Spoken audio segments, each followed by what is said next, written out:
invite His Excellency Emomali Rahmon, President of the Republic of Tajikistan, to address the Assembly. محترم جناب رئیس، محترم جناب دبیر کل، خانم‌ها و جنابان، نخست می‌خواستم به دبیر کل سازمان ملل متحد برای تشبث تشکیلات سامیت آینده و دعوت برای اشتراک در این همایش مهم عزیز سپاس نمایم. ما سعی و تلاش‌های هماهنگ‌سازانه پیمان به خاطر آینده نمایندگان آلمان و نمیبیا را بلند ارزیابی می‌نماییم. این نشست برای بررسی مشکلات تغییریابی اقلیم، حفظ سلامتی عامه، رفع کمبزاعتی، وضع زندگی زنان، تحصیلات فراگیر و دیگر مسائل گلوبالی باز یک امکانیت مناسب را فراهم آورده است. مسائل وابسته به خلع سلاح، نظارت اسلحه و خفف تهدیدهای معاصر به صلح و امنیت همانا توجه جدی ما را تقاضا می‌نماید. مطرح گردیدن مشکلات آب و اقلیم در سند نهایی این سامیت ضرورت ادامه عملهای تأخیر ناپذیر کشورهای عضو و دیگر طرفهای منفعت‌دار به خاطر تأمین نمودن آینده آسوده و آرام برای نسل‌های بعدی ثابت می‌سازد. روند تطبیق 10 ساله بین المللی عمل و برای رشد استوار سالهای 2018 2028 یکی از نمونه‌های روشنی تلاش‌های پیوسته ما در این جاده می‌باشد. حاضرین گرامی، قبول گردیدن پیمان به خاطر آینده از نتیجه این سامیت به شرایط راست می‌آید که در منطقه‌های گوناگون سیاره میلیون‌ها نفر مردم آسایشته و خفف و تهدیدهای گوناگون امنیتی دچار شدند.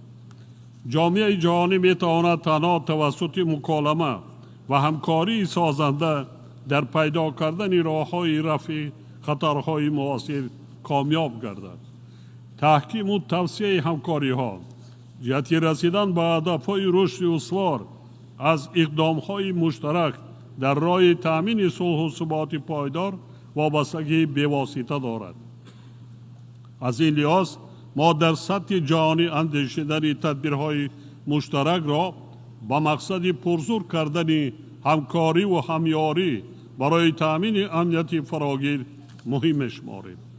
تاجیکستان به صفت کشور میزبان روند دوشنبه آید به مبارزه بر ضد تروریسم از درج گردیدن این موضوع در پیمان در برابر دیگر موضوعهای کلیدی استقبال می‌نماید. ما از نقش کلیدی و هم آهنگسازی سازمان ملل متحد در این جاده جانبداری می‌نماییم. خانم‌ها و جنابان، امروز ما شاهد افزایش نزاع‌ها در مناطق گوناگون جهان هستیم که صدها هزار تلفات جانی را میان اهالی آسایشته در پی دارد.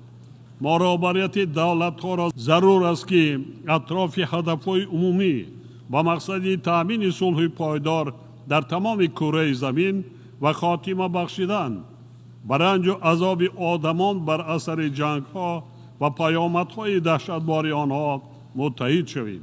وقتی آن رسید است که ما از اقدام‌های مؤثر برای تقویت نقش اساسی سازمان ملل متحد در حل نزاع‌ها و برقرارسازی صلح و ثبات در سیاره کار بگیریم. در رابطه با این پیشنهاد می‌نمایم که توسط قطعنامه مخصوص سازمان ملل 10 ساله تحکیم صلح به خاطر نسل‌های آینده قبول کرده شود. همزمان با این ضرور می‌شماریم که سازمان ملل متحد و نهادهای آن اینچنین مؤسسه‌های بین‌المللی و منطقوی مالیوی در هماهنگسازی تلاش‌های جامعه جهانی با مقصد رسیدن به رشد استوار اقدام‌های فعالتر و راه‌اندازی نماید. اطمینان دارم که سامیت امروزه برای بررسی عمیق و حل مشکلات جهانی معاصر زمینه مناسب خواهد گذاشت. از توجهتان سپاسگزارم.